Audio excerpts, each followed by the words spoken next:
let us start the chapter Constitution, Why and How, along with NCERT. I'm sharing the book on the screen and we would be doing here itself.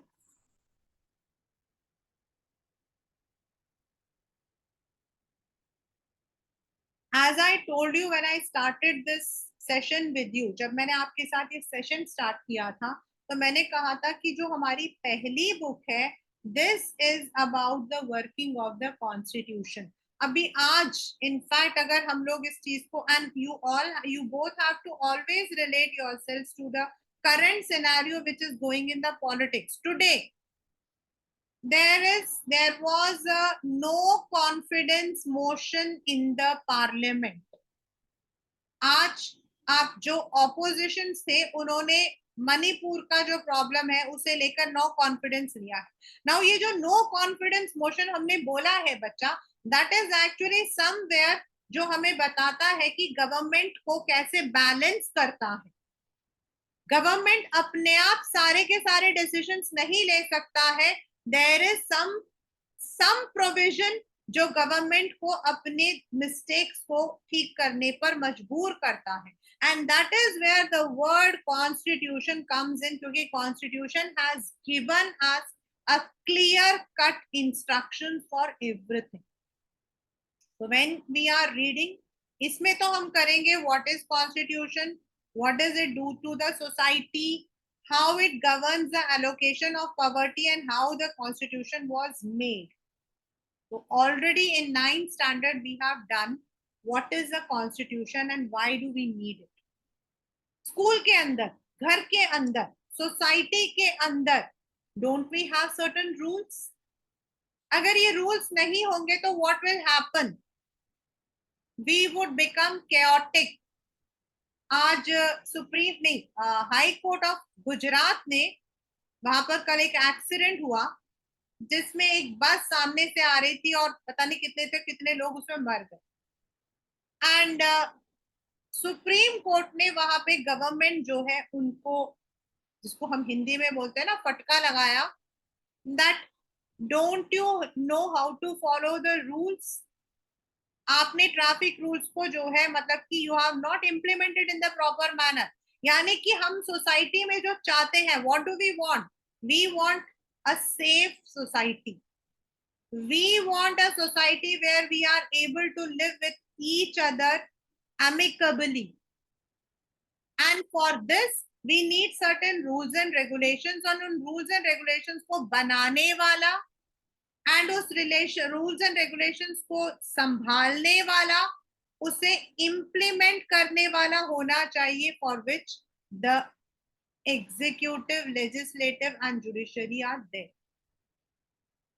Imagine yourself now in NCERT, the things are bit in an example manner. To be a member of reasonably large group, and think the members of this group are diverse. यानी कि कोई हिंदू है, कोई मुस्लिम, कोई Christian, and some perhaps have no religion also. And also they have different respects. They pursue different professions, different ability, different hobby, different taste. जैसे मैंने जब start किया था तो आपको बताया था, हो सकता है मैं और आप बिल्कुल पक्के दोस्त हैं. Still I may like one hero, you may not like. हम दोनों को एक ही हीरो पसंद होगा, लेकिन हो सकता है मुझे उसकी एक मूवी पसंद हो, आपको दूसरी. This is very common. तो अब अगर ऐसा लोग रहे तो व्हाट विल हैपन? हम एक दूसरे का सर बाल पकड़ के करेंगे, तुम गलत मैं गलत. Some are rich, some are poor, some old, some young. तो क्या होगा? There would be dispute. Property किसको own करना चाहिए? Whether the children should be sent to the school or not. Whether the parents should be allowed or not. कितना आपको safety रखना चाहिए? Park रहना चाहिए या नहीं? And there will be different answers. हो सकता है मुझ जैसा इंसान होगा, वो कहेगा यस पार्क होना चाहिए, दूसरा कह सकता है पार्क नहीं होना चाहिए. मे बी अ बॉय में से कि पार्क की जगह वहां जिम बनाओ भाई, मेरे को बाइसेप्स बनाने हैं. गर्ल्स कहे नहीं भाई वहां पे सैलन बना दो, मुझे तो आईब्रोज बनाने हैं. है या नहीं? है तो एक पार्क ना, लेकिन उसके हमारे जो विचार है वो अलग हो सकते हैं. But all for all the diversity this group has to live together. जैसे मैंने कहा फैमिली में हमें साथ में रहना पड़ता है, खासकर जहां लंबी बड़ी बड़ी फैमिली होती है. छोटी फैमिली में इतनी प्रॉब्लम नहीं होती है, लेकिन जहां लंबी चौड़ी फैमिली होती है, मामा चाचा ताया, तो सबकी अपनी इच्छाएं होती है. They are dependent upon each other in various way. They require cooperation. So one may say perhaps members of this group can live together if they agree to some basic rules. अब कुछ तो basic होना चाहिए ना. Why will the group need certain basic? क्योंकि अगर basic नहीं होगा तो what will happen? Everybody would claim मैं ठीक हूं तुम गलत हो. Any group will need some basic rules that are publicly promulgated. Promulgated मतलब बनाया जाता है. Known to all members that group to achieve a minimal degree of coordination. But the rules must not only be known, they have to be enforced. If citizens have no assurance that others will follow these rules, they will themselves have no rules to follow. भाई मेरे को पता है कि दूसरे ने, हम लोग क्या बोलते हैं, जाओ पहले उनको पकड़ो जाओ, यही बोलते हैं ना हम. भाई मुझे क्यों पकड़ रहे हो, मैंने सीट बेल्ट नहीं पहना, तो जाओ उसको पकड़ो. लेकिन जब मुझे पता होगा कि भाई वो उनको भी पकड़ेंगे मुझे भी पकड़ेंगे, तो I will follow it. Right. Saying that rules are legally enforceable gives assurance to everyone that others will follow or they will be punished. The first function यानी कि इन सब के बाद में सबसे पहला फंक्शन जो कॉन्स्टिट्यूशन करता है वो है some rules that allow for minimal coordination. Minimal का मतलब बच्चे यहाँ पर ये है कि not everyone will be agreeing to everything, लेकिन बेसिक सब मानते हैं. ऐसा नहीं हो सकता है कि भाई घर में 10 जने हो, एक बेसिक घर में अगर हमें 1 बजे खाना खाना है, if we have fixed a time, तो basically most of us will be agree. जो एक दो अग्री नहीं करेगा, जो कहेगा मेरे को नहीं खाना 1 बजे, मैं 2 बजे खाऊंगा, उसको हम छोड़ देते हैं. For example in a family, घर में जो बड़े बूढ़े होते हैं वो जल्दी खा लेते हैं, एंड बच्चे जो है वो लेट खाते हैं. तो हम एग्री करते हैं ना, लाइक माई इन लॉस, मेरे इन लॉस के अंदर मेरी मदर इन लॉ मेरे फादर इन लॉ 7 बजे खाना खा लेते थे. यहाँ तो 7 बजे मेरी क्लास ही ना खत्म हो. सिंपल.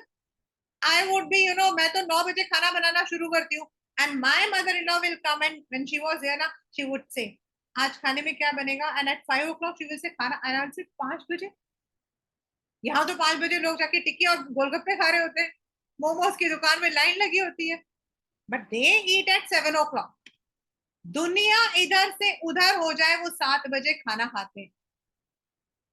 तो नाउ अब उनको हमें, क्योंकि वो बड़े हैं बूढ़े हैं, उनका डाइजेशन पावर अलग है, तो हम एग्री करते हैं कि ओके मम्मी एंड पापा कैन ईट एट 7, पर हम लोग जो है हम लोग लेट खाते थे.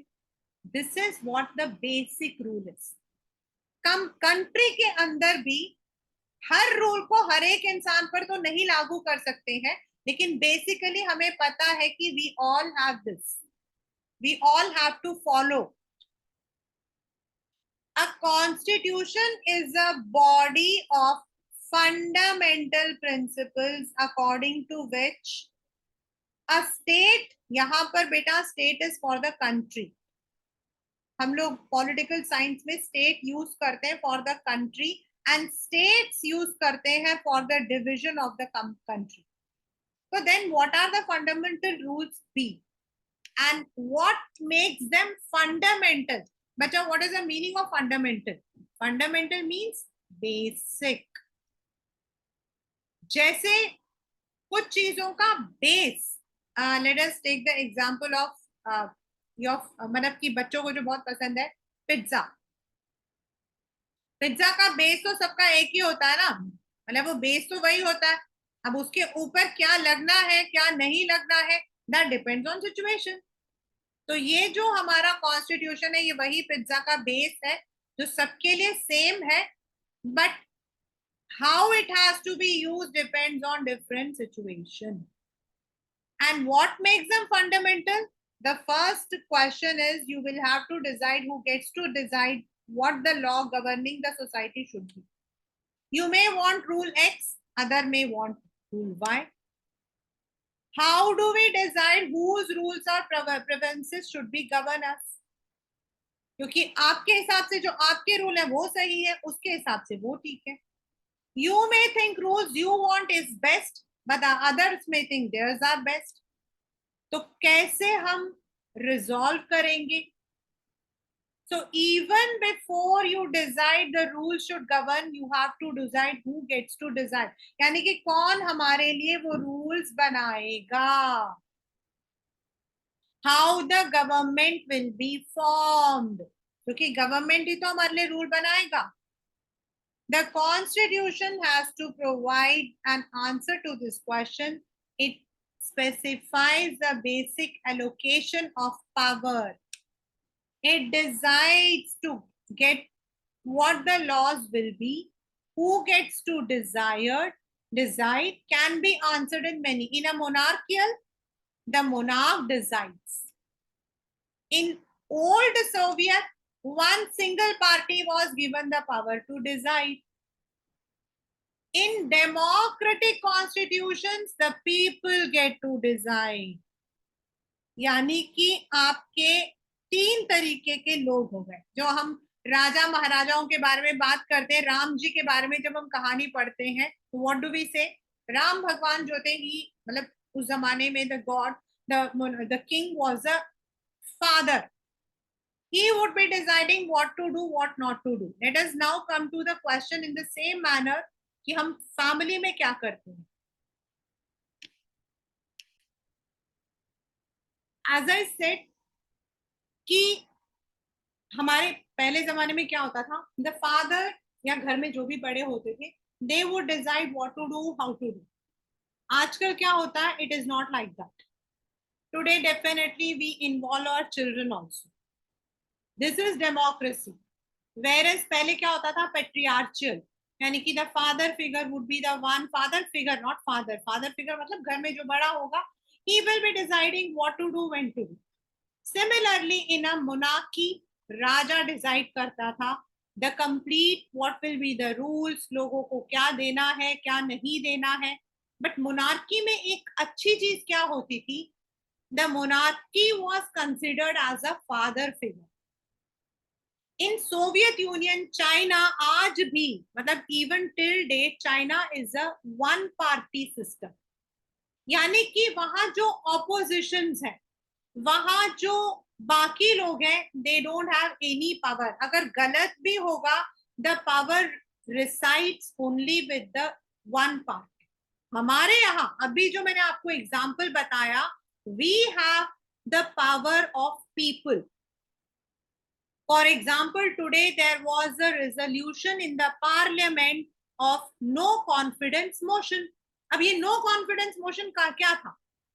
This is we aspire कि कहीं पर भी कोई वायलेंस नहीं होना चाहिए. We aspire a society जहां पर women should be given respect. लेकिन जब हमें लगा तो शोर शराबा, वायलेंस हुआ, प्रोटेस्ट हुआ, एंड जो हमारे रिप्रेजेंटेटिव्स हैं as oppositions, as our government, वो पार्लियामेंट में डिसाइड कर रहे हैं what to do. That means in our country we are following, we are the one who are taking the decision. But even if you answer people should decide, how, कैसे decide करें? Now as I said that हम, मतलब कि हम चाहते हैं, लेकिन हम तो पार्लियामेंट में नहीं गए ना तो आप गए ना मैं गई. तो वो हमारे मतलब कि डायरेक्ट वोट है या इनडायरेक्ट. पहले जमाने में, like in Greek, the people used to have the direct vote. Even in many countries अभी भी हमारे यहाँ पर लोकल गवर्नमेंट में we are having the direct votes, जहां the people can directly involve, but in a large democracy with 1.4 billion people, is it possible कि हम सब जाकर वहां बैठ जाए? No.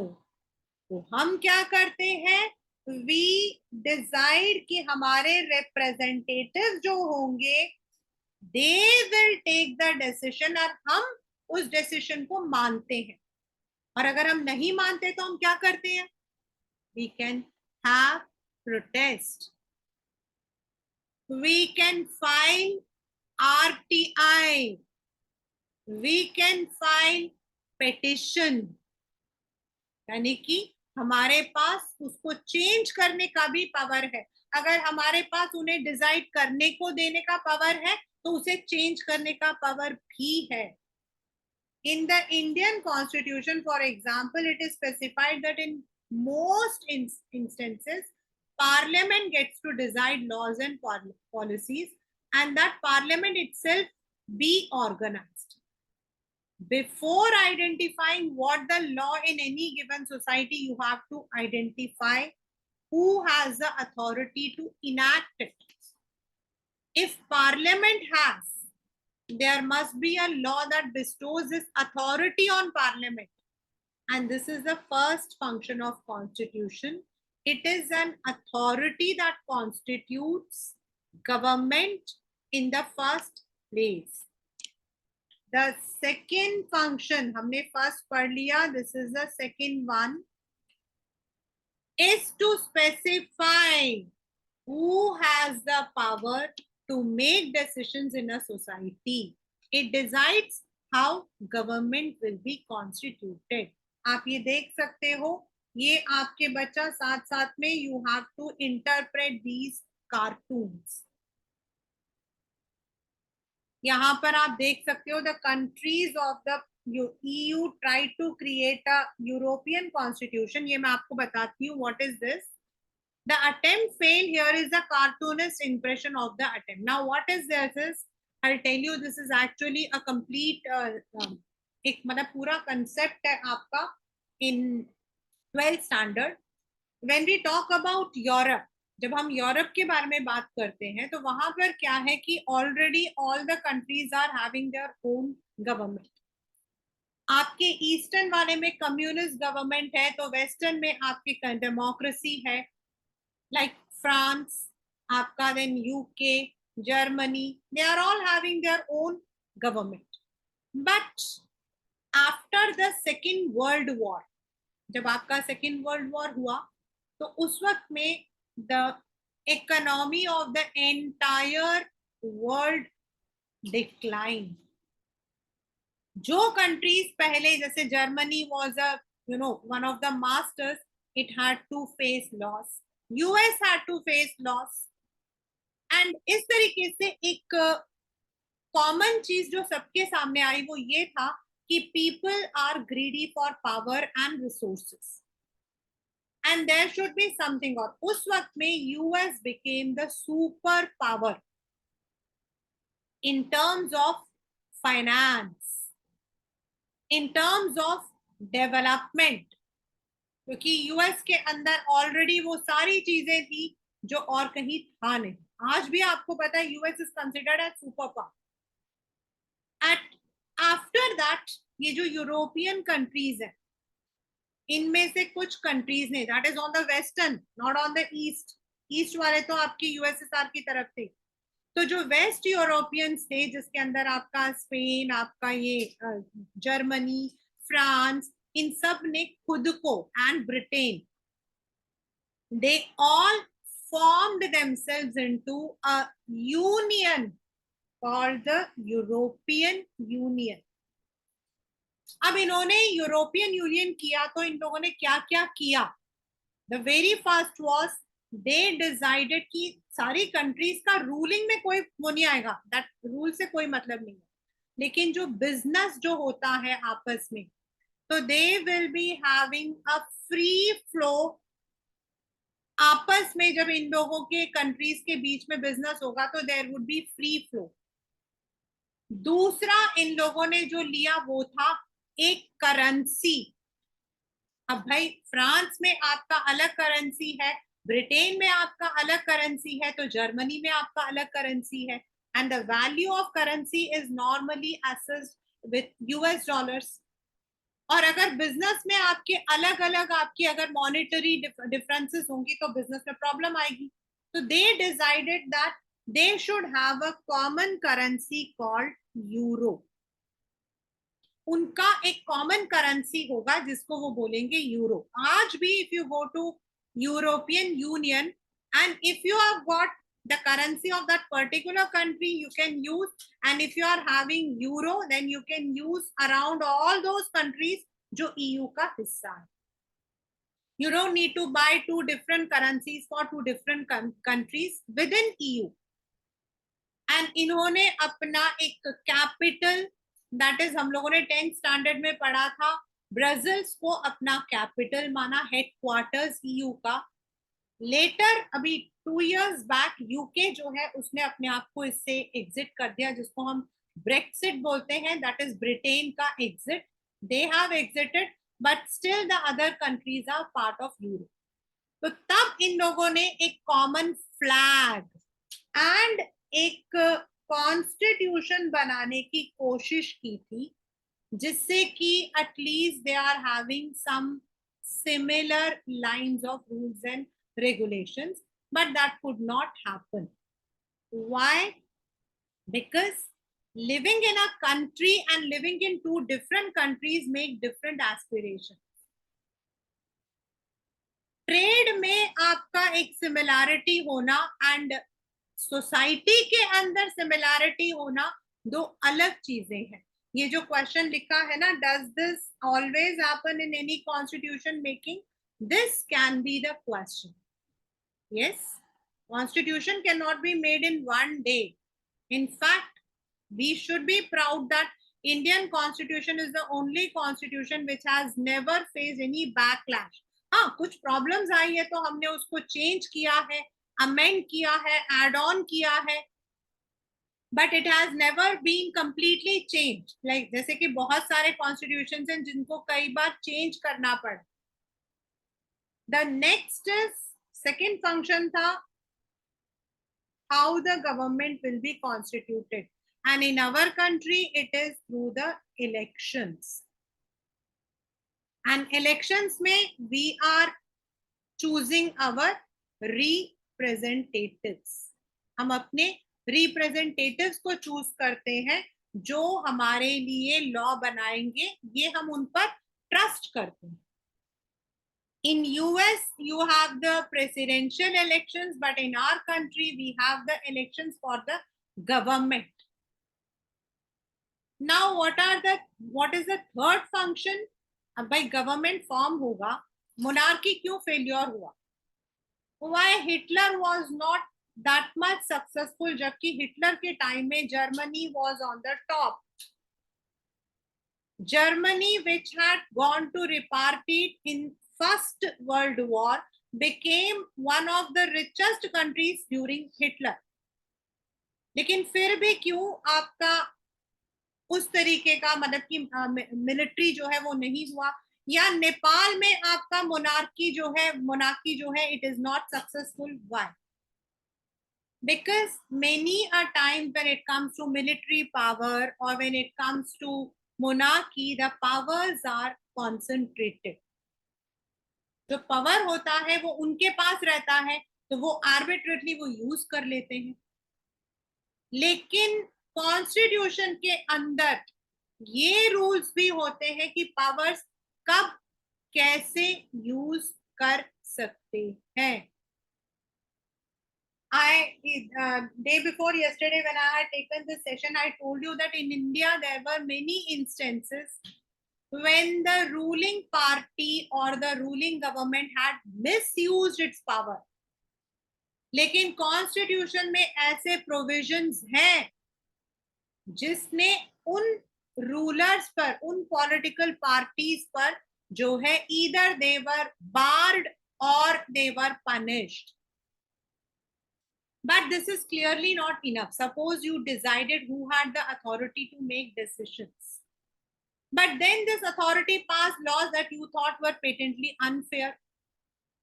It prohibited you from practicing your religion, or it enjoined that clothes of a certain color were prohibited. You were not free to sing certain songs. Then what will happen? जैसे मैंने आपको बताया भाई आपके ऊपर अब वो अगर if they are taking any decision जो उनके लिए फायदेमंद है आपके लिए नहीं है तो you would obviously think these laws were just unjust and unfair, and even though they were passed by a government that had come into existence based on certain procedures, there would be something obviously unjust about the government enacting these laws. So the third function of a constitution is to set some limit on what a government can impose on its citizens. These limits are fundamental in the sense government may never trespass them. यानी कि वो उसको जो है cross नहीं कर सकती है.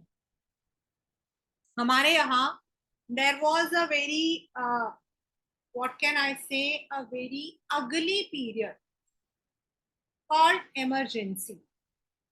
It's a very separate topic of your political science in 12th standard in your second book. In that, जब आप पढ़ोगे तो आप मतलब कि you will understand कि कितने मतलब कि जो गवर्नमेंट थी उसने बिना सोचे समझे इमरजेंसी डिक्लेयर कर दी.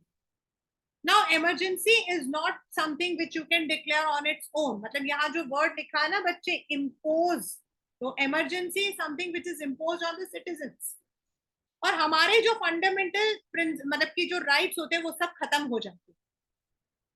मतलब अगर इमरजेंसी लगती है तो आपके पास ना ही फ्रीडम ऑफ स्पीच है, ना फ्रीडम ऑफ रिलीजन है, ना फ्रीडम कुछ नहीं है. आपको आपके घर से आकर पकड़कर जेल में डाला जा सकता है, जिसको हम कहते हैं डिटेंशन पॉलिसी. आपको बिना किसी मतलब कि लॉ के मारा पीटा जा सकता है. Now emergency is a very special clause in our constitution.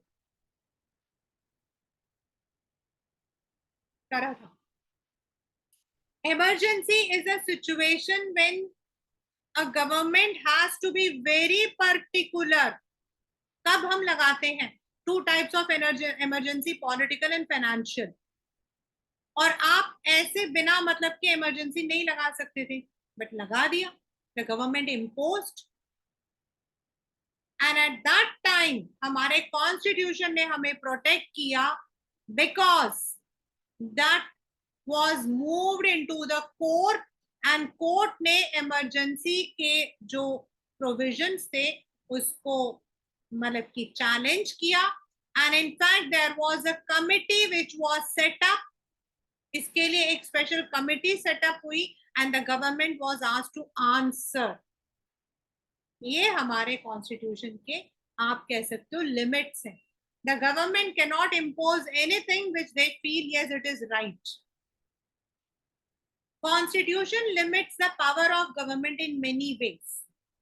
The most common way is to specify certain fundamental rights that all of us possess as citizens and no government can ever be allowed to violate. The exact content and interpretation of these rights vary from constitution to constitution, but कुछ हमारे basics हैं. Citizens will be protected from being arrested arbitrarily for no reason. उस दिन मैंने आपको बताया था सिर्फ मूवी में कर सकते हैं भाई अजय देवगन आकर किसी को भी पकड़ के मतलब कि जेल में डाल सकते हैं सिंगम सिंगम करके. सचमुच में नहीं कर सकते. Adya can very well correlate. This is one basic limitation. If you are supposed to arrest someone, there are certain rules and regulations. And there are certain rights to the person who is to be. उसको आपको बताना पड़ेगा. There is a time आप शाम के बाद नहीं कर सकते हो. लेडी को करना है तो लेडी कांस्टेबल को आना पड़ेगा. मतलब ये तो हमारे वो है जो हम मूवीज में भी देखते हैं. But there are such principles which the government has to. Then basic liberty like freedom of speech, conscience, association, forming a trade or business. And in practice, अभी मैंने आपको जो बताया, these rights can be limited during types of national emergency, and constitution specifies under which circumstance these rights may be withdrawn. और यही मैंने आपको अभी बताया था कि उस वक्त में इमरजेंसी का लगाना था ही नहीं कोई जरूरी, लेकिन लग गया था। गवर्नमेंट ने हमारे राइट्स हटा दिए थे, क्योंकि कॉन्स्टिट्यूशन के अकॉर्डिंग इमरजेंसी लगेगी तो हमें राइट्स नहीं मिलेंगे, तो उन्होंने हमारे सिविल राइट्स निकाल लिए। Many of the political leaders, आज जो हमारे जाने माने लीडर्स है, not to name anyone, they all were detented under provincial detention. इन सबको पकड़ लिया गया, सबको जेल में डाल दिया था, इनके सारे राइट्स खत्म कर दिए थे। बट देन क्योंकि लिमिट है, तो कॉन्स्टिट्यूशन के अंदर है कि भाई अगर कोई गवर्नमेंट मिसयूज करेगी तो आप गवर्नमेंट को जो हो जिम्मेदार ठहरा सकते हैं। And that was done. Aspirations and goals of a society. Most of the older constitution limited themselves largely to allocating decision making power and setting some limits.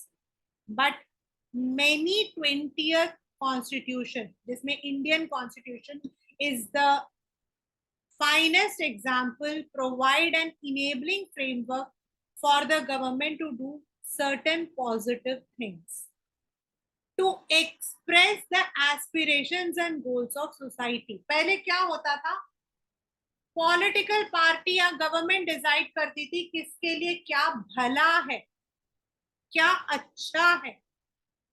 But अब क्या होता है, जो लोग चाहते हैं, जो उनके एस्पिरेशंस है, उन्हें पूरा करने में नाउ द कॉन्स्टिट्यूशन हेल्प्स। पहले गवर्नमेंट को लगता था भाई अमीर और गरीब में फर्क है तो उसको खत्म करना, बट नाउ लोगों को लगता है तो the government helps us to reduce that inequality. यानी कि वो हमें ऐसे अपॉर्चुनिटीज प्रोवाइड करती है जिससे वो जो डिफरेंस है वो हट जाए। The Indian constitution was particularly innovative. Societies with deep entrenched inequalities of various kinds will not have to set limits on the power of government. They will also have to enable and empower the government to take positive measures to overcome forms of inequality or deprivation. जैसे मैं आपको पहले भी बता चुकी हूं that in our country one thing is completely unique to only our country, और वो है caste discrimination. And Indian society always, मतलब हम चाहते हैं एज अ, हम ऊपर के हैं तो हम चाहते हैं भाई हमारे साथ डिस्क्रिमिनेशन मत करो, अगर आपको उनको सब कुछ देना है तो आप हमें भी कुछ दो। At the same time those people want कि already these people have got so many privileges, अब हमें भी कुछ दो। एंड द गवर्नमेंट जो है इट हैज टू इंटरप्रेट हमारा हिस्सा उनका हिस्सा दोनों को देना पड़ता। यानी कि when we talk about the reservations, why reservation is there, I am not in favor, but still I as a political science teacher I think that that is also important, क्योंकि हमारे यहाँ कास्ट डिस्क्रिमिनेशन इतने हद तक था कि the people remained poor, the people were deprived of many basic rights, खाना पानी, यहाँ तक कि आई हैव हर्ड, मुझे नहीं पता बट मैंने सुना है that when the under privilege caste के लोगों की डेथ होती थी तो in the rural areas the dead bodies were not taken by the priest.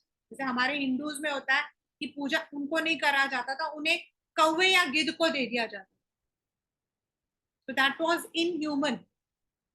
तो ये जो इनह्यूमन कंडीशंस है इनको भी कहीं ना कहीं तो ठीक करना होगा ना।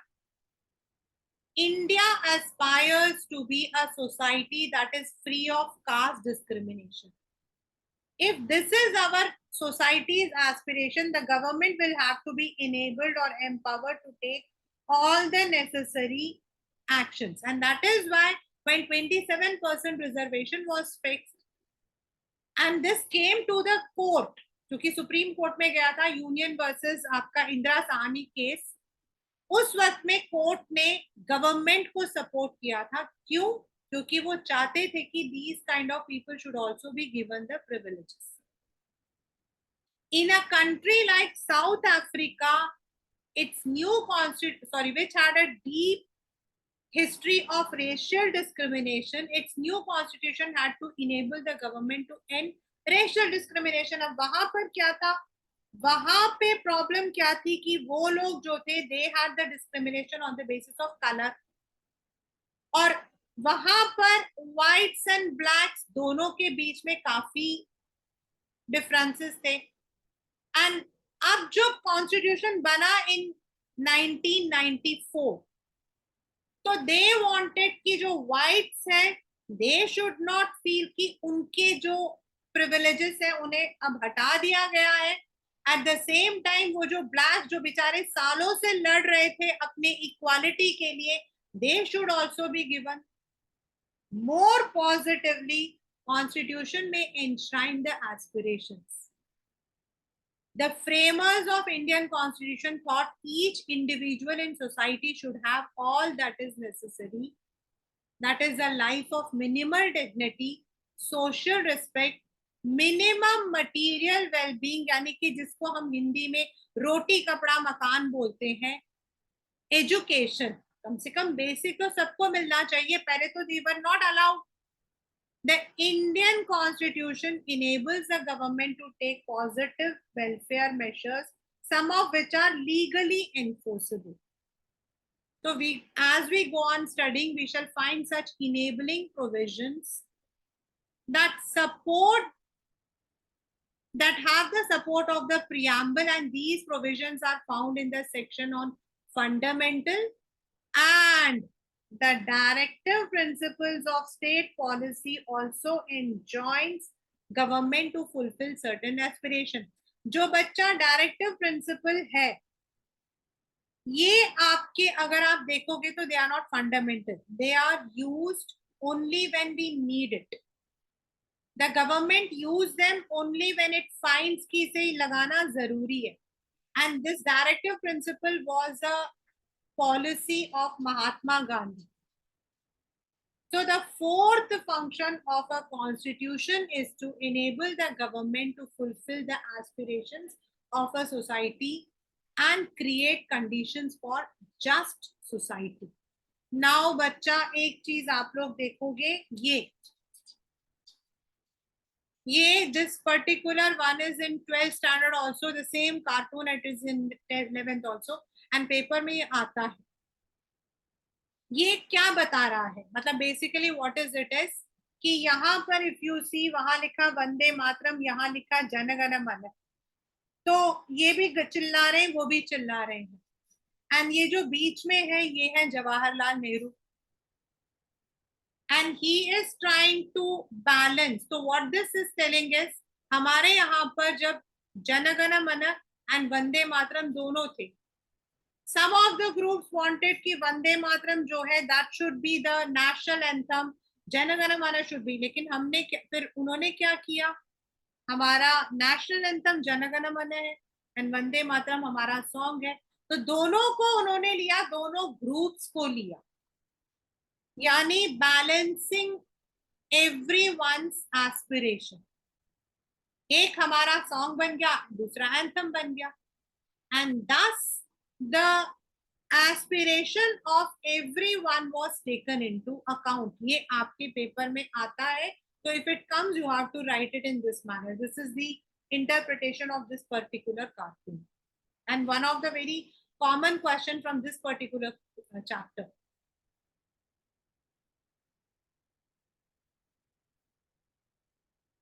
Finally, there is fundamental identity of a people. Finally, and perhaps even most important, is the fundamental identity. In many countries, we have dual citizenship. In our country, we have a single. You live in India, you live in Chhattisgarh, or you're living in Delhi, or you're living in Kashmir or Kanyakumari. You belong to only one. That is हमारा एक collective identity. This means people as a collective entity मतलब identity, come into being only through the basic constitution. By agreeing to a basic set of norms about how one should be governed, who should be governed, that forms a collective identity. We have two different governments, one at the central and one at the state. But दोनों एक ही set of citizens को ही govern कर रहा है. Central भी हमें ही करता है, लेकिन वो हमें करता है इन matter of banking, defence and others. State हमें करता है हमारे डे टू डे प्रॉब्लम्स जहां हमारा है वहां करता है. यानी हमारी आइडेंटिटी इज नेशनल, बट हमें जो गवर्न कर रहा है वो they may be too, but they are governing the same set of. One has many sets of identities that exist prior to a constitution. But by agreeing to these certain basic norms and principles, one constitutes political. यानी कि politically we are all one. We are all belonging to one nation. Moral identity में, fundamental identity में, we may be having different. Second, constitutional norms are the overarching framework within which one pursues individual aspiration, goals, and freedom. The Constitution sets authoritative constraint upon what one may be, what one may not. It defines the values that we may not trespass. It also gives us a moral identity. And third and final is, many basic political and moral values are now shared across different constitutional traditions. ये आपका जो है, this is what I said. This is about two kinds of Muslims. ये आपका वहां पे new Iraq का था, जब सद्दाम हुसैन की जो मतलब की जो गवर्नमेंट था, that collapsed. There were two sets. One was the Sunnis and दूसरे थे Quds. So there was a fight. I have got the pen. I should write it. I have got the ink. Let me write it. And this was कि वो दोनों कह रहे थे हम constitution लिखेंगे.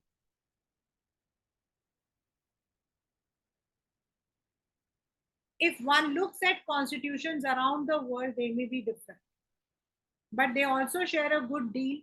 Most modern constitutions create a form of government that is democratic in some respect.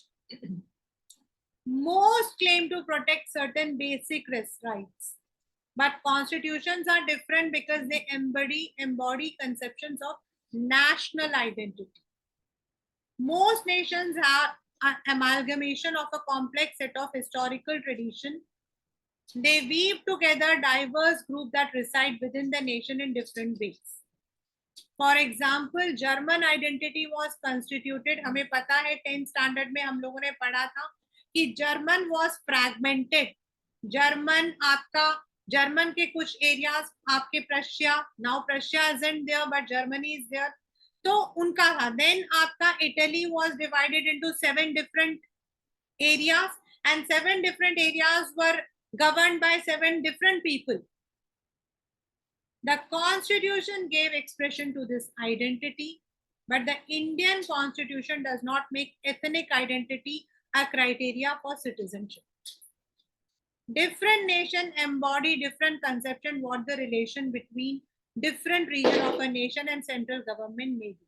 मैंने जैसे आपको बताया कि in many of the countries we have dual citizenship for this purpose. मतलब आप जिस स्टेट को, या क्योंकि यूएस के अंदर क्या है, it is an amalgamation of 50 states. So if you are living in that state, you are also the citizen of that state as well as you are citizen to US. हमारे यहाँ नहीं है, because we have a collection of states which are only part of the same country. तो हमारी identity हमारे nation से जाती है. So that is what we would be doing today. In the next class, we would start with what is the authority. But before I give a stop to my words, both of you have to go through the chapter till here. Also interpret the cartoons which I have shown you, which will be part of your syllabus and your questions when it will be done. Right?